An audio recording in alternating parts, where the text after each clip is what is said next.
Ini JIS nih kayaknya ubah nama aja gitu, bukan Jakarta International Stadium, tapi Jakarta Islamic Serbaguna.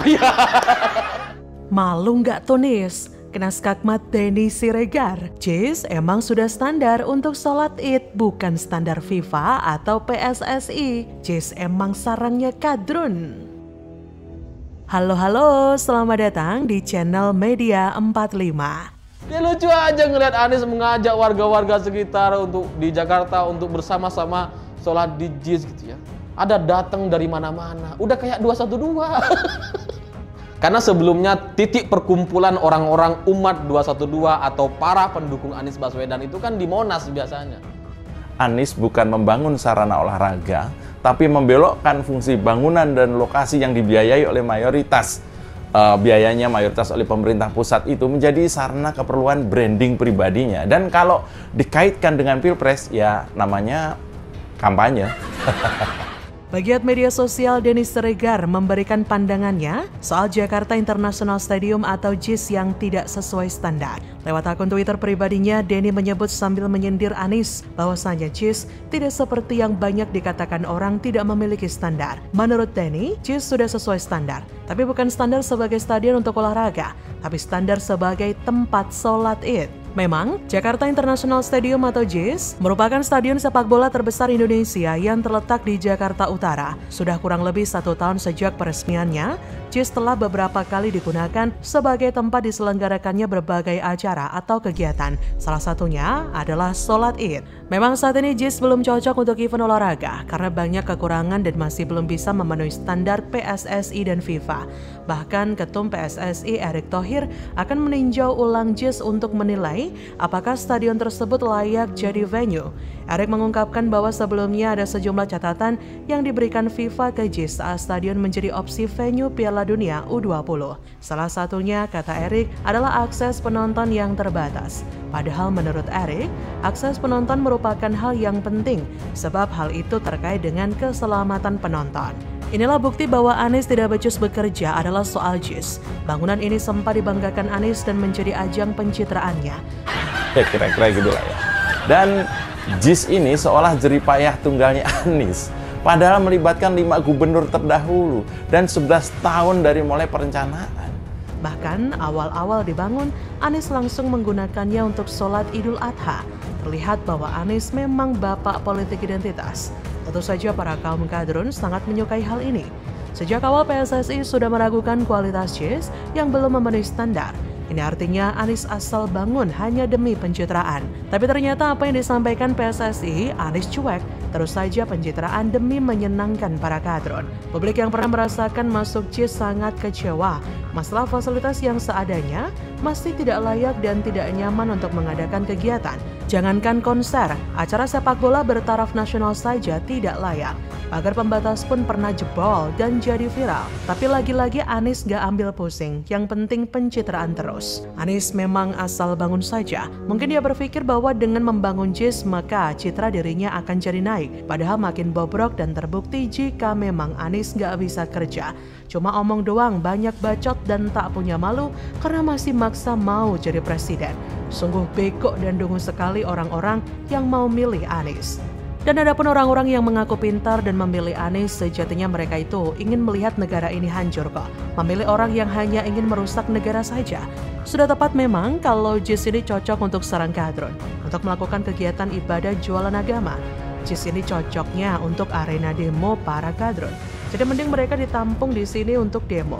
Biarkan mereka teriak-teriak dan akhirnya bangunan ini runtuh karena orasi kadrun sendiri. Atau teriakan boros takbir yang kian menggema akan memantul-mantul hingga bangunan JIS ini tidak mampu menahan suara itu. Dan akhirnya JIS pun hancur. Bangunan yang dibangun oleh Anies demi pencitraan semata dan tidak dirasakan manfaatnya dengan baik oleh warga adalah hasil dari jilatan ludahnya sendiri yang katanya tidak penting bangunan fisik. JIS emang cocok untuk sarang para kadrun demo karena urusan demo tidak perlu diatur tertib, lebih semrawut, lebih afdol untuk kadrun. Para kadrun bisa leluasa melakukan berbagai aksi di JIS, stadion kebanggaan para kadrun. Bagaimana menurut Anda? Gimana ya? Ada banyak hal yang harus ditanya sama dia tentang sikapnya terkait tentang banyak hal gitu loh. Nah, Bung Adian melihat idealnya capres ini berapa? Berapa pasang ini? Mau berapapun ujungnya kan 2 kok. Telah ramalan Adian Napitulu tampar Anies, suara Anies makin tergerus, suara Prabowo Ganjar terbagi. Anies akan gagal nyapres? Ditulis oleh tim redaksi jurnal, dikutip dari berbagai sumber. Itulah kenapa survei banyak menyebutkan suara Anies Baswedan terus-menerus melorot turun karena dia berusaha melawan arus dengan menjadi antitesa Jokowi. Halo, kembali lagi dengan saya Nana Chaniago di channel Media 45.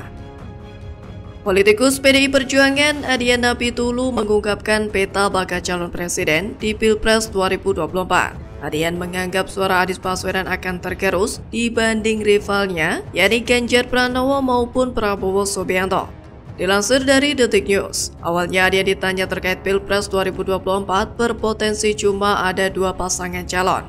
Ia lantas menyinggung jika ada salah satu bakal calon yang terpuruk karena suara tergerus habis. Anies Baswedan disebut salah satu calon yang dimaksud Adian, suaranya bakal tergerus. Anies merupakan baca pres yang didukung oleh Partai Nasdem, PKS, dan Partai Demokrat. Sementara suara masyarakat terhadap Ganjar Pranowo dan Prabowo Subianto itu terbagi. Hal ini dipengaruhi oleh adanya endorse Jokowi terhadap keduanya.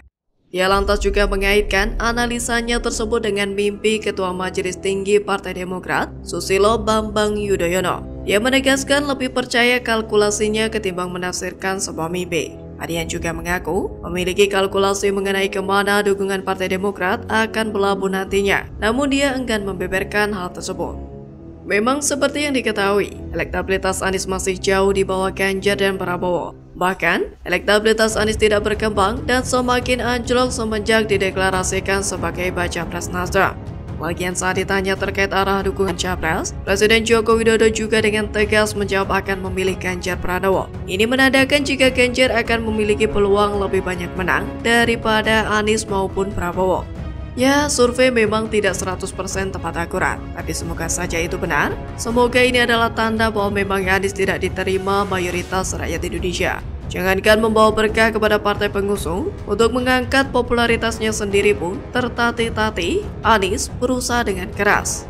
Namun lagi-lagi blunder Anies terbaca oleh publik sebagai aspek yang memicu nilai negatif di berbagai survei. Koktail efek dari seorang Anies Baswedan saat ini sedang berada di titik bawah, maka partai pengusung pun harus berpikir keras agar mereka tidak terus terjerembab.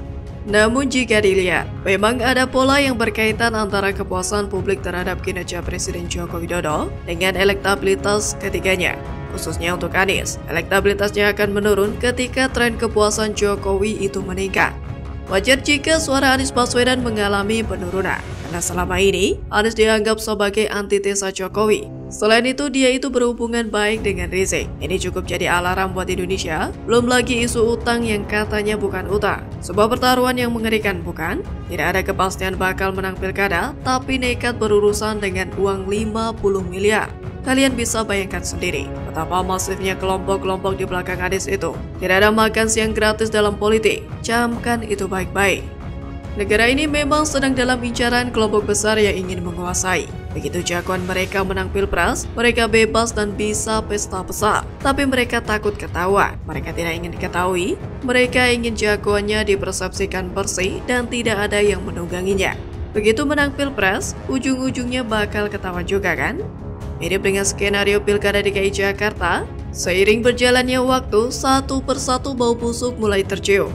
Misalnya kelebihan bayar, banyak proyek tak jelas dan boros. Bermulai, boros artinya dermawan. Kelebihan bayar adalah dermawan. Dermawan ke siapa? Silakan tanya ke Anies aja.